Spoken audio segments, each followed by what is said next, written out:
pendant très longtemps, la France a influencé le monde arabe.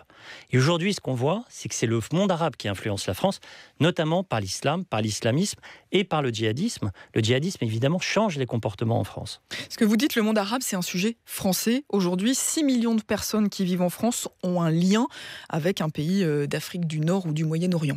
6 millions, et même 8 si on rajoute les anciens coopérants, les gens qui ont fait leur service militaire en Algérie. C'est 15% de la population française. C'est plus que le nombre de franco-européens. Les franco-européens, c'est qui? C'est les Français d'origine espagnole, italienne et portugaise. Donc c'est un fait social absolument majeur. Et on ne le traite pas. On le traite comme un fait étranger, alors que c'est un fait national, et on ne traite pas les vrais sujets. Les vrais sujets, c'est comment va se développer le Maghreb, parce que la sécurité du Maghreb, c'est la sécurité de la France. Comment on fait pour gérer l'islam radical? Aujourd'hui, on considère que l'islam radical, c'est un sujet extérieur à la France. Et on fait des accords. C'est d'ailleurs le point de départ de notre rapport. On fait des accords avec l'Arabie Saoudite, qui est le lieu même de la production et de la diffusion du salafisme. Et en même temps, on dénonce le salafisme. Ça, c'est pas possible.